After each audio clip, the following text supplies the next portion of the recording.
Sometimes you just have to take one for the team, you know? And last night, I didn't want to take the chance of talking about this whole getting back to 500 thing and then jinx it, or then have to redo the whole show.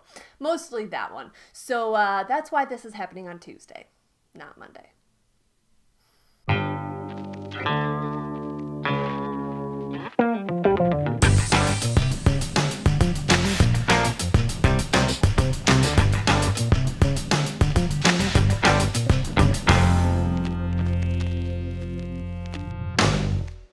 What's up, everybody? I'm Tara Wellman. This is Birdseeds, and they did it, you guys. The Cardinals got back to average. I mean, I'd stand and applaud, but then I'd be out of the shot, which would be weird. So just here. As exciting as that is, after last week's drama and fireworks with Yachty calling out Matheny and then Matheny calling out the fans, and then did Yachty call out Matheny again? Are we sure if that's what happened or no? After all of that, this week and its glorious return to 500 felt a little meh. It's weird, you know, because I think there are a lot of teams who would be pretty stoked about being a handful of games out of the division lead this late in August, still having not played their best baseball. That's truthfully where the Cardinals are right now. Still in contention, still with untapped potential, and still with every right to hold on to the hope of making it back to the postseason. And yet, at the same time, it seems like there's a new player every day who comes out and basically says, we're kind of just not very good. I could have been a contender. I could have been somebody. Instead of a bum, which is what I am. Let's face it. And they're not wrong either. I mean, there aren't very many good, much less great teams that have the kind of trouble getting to the 500 mark that this team has this year. I mean, we all know what the season was for the Cardinals last year, and this time in 2016, the Cardinals were a handful of games over 500, even if they were 10 or so games back of the division lead. And before you jump in and start telling me, yeah, but 2006 or yeah, but 2011, let's just hold up a second and take a look at where those teams were this time in those years and kind of compare. In both 2011 and 2006, the second week of August, the Cardinals were 10-ish games over 500. 1 year leading the division, 1 year second in the division. And we can all acknowledge that it took some pretty insane things. Tigers' best defense has not been on display in the first 3 games of the World Series. And there's a squirrel that ran right in front of home plate. For those teams to get the World Series wins that now are remarkable and spectacular and incredible and unforgettable. But it's really not a great idea to hold on to those magical runs as a standard to set for subpar teams. Just as a general rule, when something is spectacular, it's probably because it's not normal.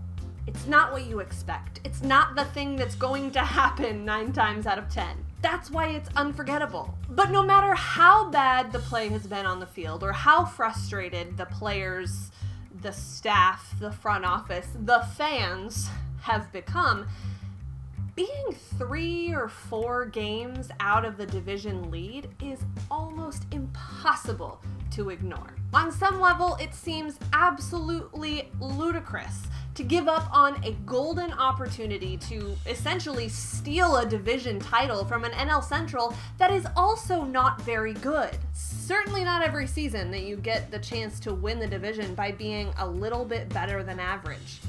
I mean, it does seem a little crazy not to try to take advantage of that opportunity. And let's be honest, it doesn't look like a wildcard team is going to come from the NL Central, so here's the thing, winning the division also keeps the Cubs out of the postseason.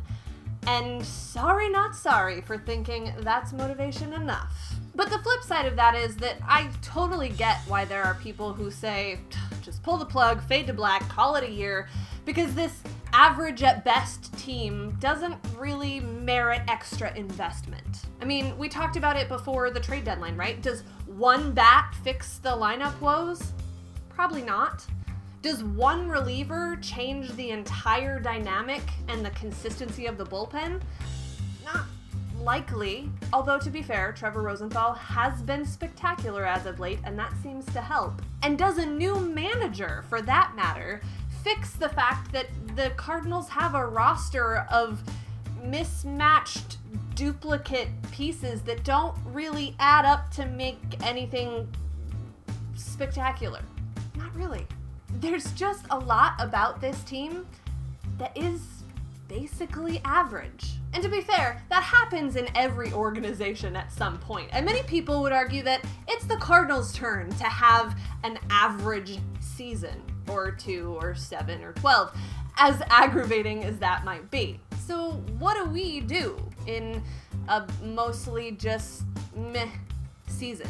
We watch as an average team tries to will itself to be better than average. No, it's not the most exciting thing to watch, but contrary to what Mike Matheny might think about fans who acknowledge the average season, there is always a glimmer of hope. I mean, Trevor Rosenthal has been amazing. Like, can't miss television amazing. Probably the best we've ever seen out of Trevor Rosenthal. And that seems to have righted the ship in the bullpen, at least for now. The front office this week made a hard but wise decision to send the struggling Stephen Piscotty to Memphis to sort things out and not give away those at-bats at the major league level. On that note, before I move on, I just want to say, yes, I have had a very hard time criticizing Stephen Piscotty this year because of the enormous pressure and emotion that has to be involved in dealing with his mom's ALS diagnosis.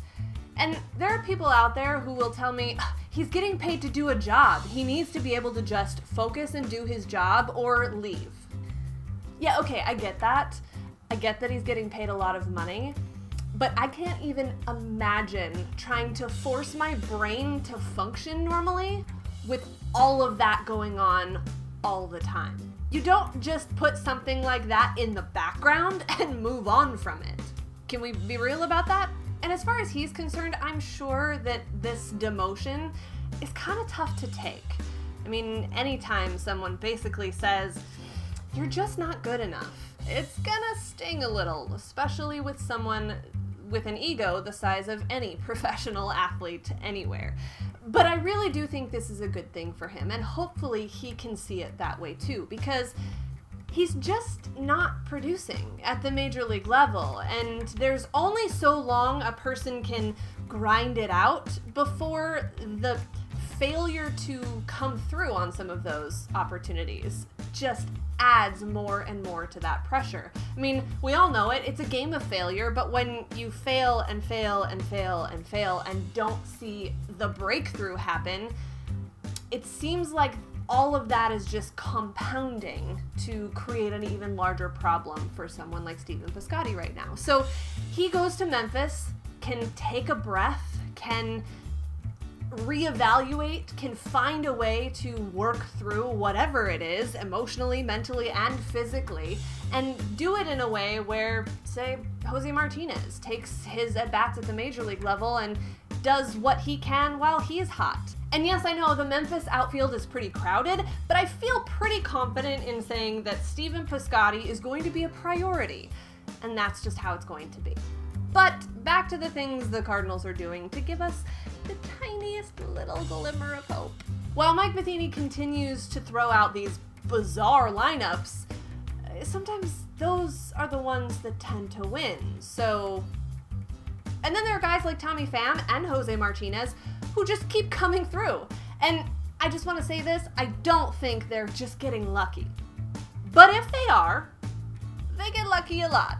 And I'm totally cool with that. You got lucky. I get lucky a lot.